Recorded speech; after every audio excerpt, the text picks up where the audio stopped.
Assalamualaikum warahmatullahi wabarakatuh. Salam sejahtera sahabat-sahabat YouTuber dimanapun Anda berada.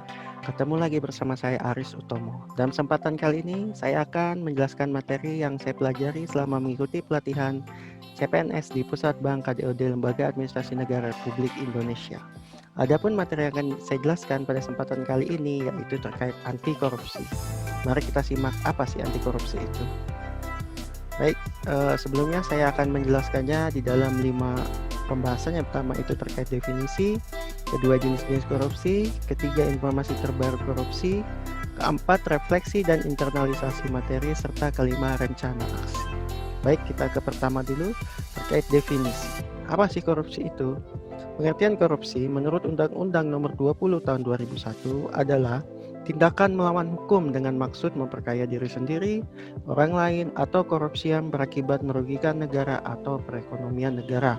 Nah, mungkin sahabat-sahabat YouTuber sudah tahu ya, banyak sekali kasus korupsi yang terjadi di Indonesia ini.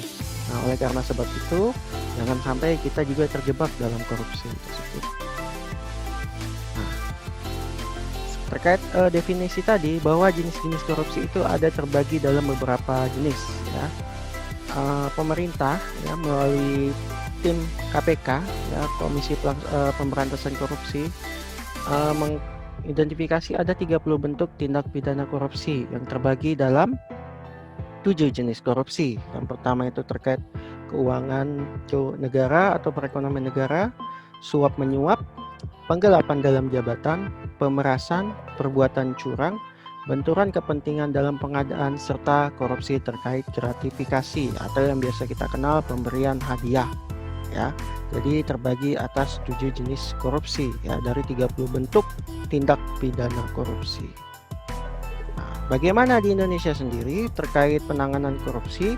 Ya, seperti saya jelaskan sebelumnya tadi, bahwa di Indonesia ada dibentuk salah satu komisi independen atau yang biasa kita sebut Komisi Pemberantasan Korupsi dan disingkat KPK.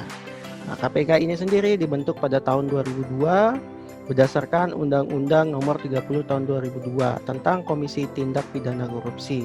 Nah, sifatnya independen, bekerja secara profesional, intensif, dan berkesinambungan. Kita bisa lihat sampai hari ini KPK ini tetap masih menjadi ujung tombak dalam pemberantasan korupsi di negara kita.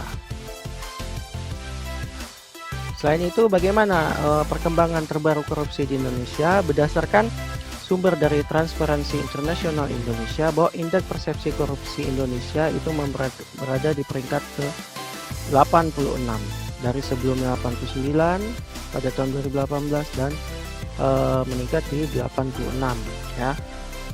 Lalu selain itu, bagaimana terkait integritas? Nah, pemerintah sendiri melalui KPK melakukan survei penilaian integritas dengan responden yang menilai adalah pegawai, pengguna layanan dari eksternal, dan ahli atau pakar. Nah, berdasarkan hasil survei tersebut pada tahun 2019 itu mereka melakukan penelitian di 100 pemerintah daerah dengan rincian 15 pemerintah provinsi dan 85 pemerintah kabupaten kota. Ya, bagaimana hasilnya? Mari kita lihat. Nah, fakta di lapangan bahwa ditemukan bahwa korupsi itu 99% itu terlibat dalam bentuk keberadaan calo, 91% gratifikasi, 76% penyelewengan anggaran, 63% suap dalam lelang jabatan. Dan lebih parahnya lagi, 1 dari 5 pegawai menyatakan bahwa terdapat nepotisme dalam penerimaan pegawai ya. Nah, hal ini sebenarnya masih menjadi PR besar bagi kita bersama, bagaimana kita dan semua masyarakat Indonesia bisa bahu-membahu menyadarkan diri kita sendiri, lingkungan kita, bahwa korupsi itu adalah salah satu tindakan yang ilegal atau tidak dapat menjadi contoh bagi generasi kita di masa yang akan datang. Nah, terkait materi yang saya sampaikan tadi, apa yang bisa saya refleksikan dan internalisasikan sebagai seorang aparatur sipil negara? Yang pertama, bahwa anti korupsi sangat penting untuk dipelajari oleh aparatur sipil negara sehingga dia bisa berhati-hati dalam melaksanakan pekerjaannya sehari-hari di kantor.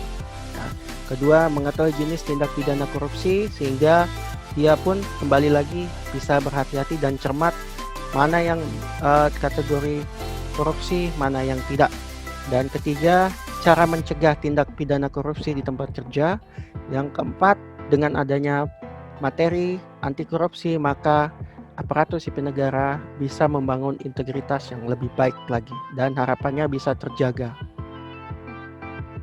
Lalu rencana aksi apa yang bisa didapatkan dari materi anti korupsi ini? Sebagai aparatur sipil negara, khususnya saya ya yang bekerja di dunia kampus ya, yang pertama saya bisa mengimplementasikan nilai anti korupsi dalam kurikulum mata kuliah yang saya ajarkan. Yang kedua, tentunya saya bisa mensosialisasikan anti korupsi tersebut ya di lingkungan keluarga saya sendiri, khususnya tetangga maupun di tempat kerja. Artinya saling mensosialisasikan dan saling mengingatkan. Dan ketiga, tentunya dengan adanya materi terkait anti korupsi ini bisa menjadi sarana edukasi dan kontrol diri saya, khususnya sebagai ASN dan pada umumnya teman-teman saya yang berada dimanapun saat ini bekerja sebagai aparatur sipil negara maupun ya non aparatur sipil negara. Tentu saja korupsi ini sangat-sangat meresahkan ya di dunia pekerjaan, khususnya di NKRI. Mari kita bersama-sama giat melawan korupsi. Ya, Angel Gurria ya, Sekretaris Jenderal dari OECD mengatakan bahwa integrity, transparency, and the fight against corruption have to be part of the culture. They have to be taught as the fundamental values. Oleh karena itu, kalau kita bisa mendefinisikan secara bahasa kita di bahasa Indonesia bahwa integritas, transparansi, dan perang terhadap korupsi harus menjadi bagian dari sebuah budaya. Ya, ingat, menjadi sebuah bagian budaya. Bukan korupsinya yang menjadi budaya kita, tapi perang melawan korupsi itu. They have to be taught as fundamental values. Nah, dengan integritas, transparansi, dan perang terhadap korupsi itu harus juga menjadi sebagai nilai-nilai fundamental dalam kehidupan kita sehari-hari. Sekali lagi, saya katakan, mari kita sama-sama melawan korupsi. KPK pernah mengatakan dengan slogan, berani, jujur, hebat. Demikian materi yang dapat saya sampaikan. Sahabat-sahabat YouTuber, saya harap melalui materi yang sederhana ini kita semua dapat mempelajarinya dan khususnya kepada sahabat-sahabat bermanfaat ya, bahwa korupsi harus dibasmi dari dunia dan muka bumi Republik Indonesia.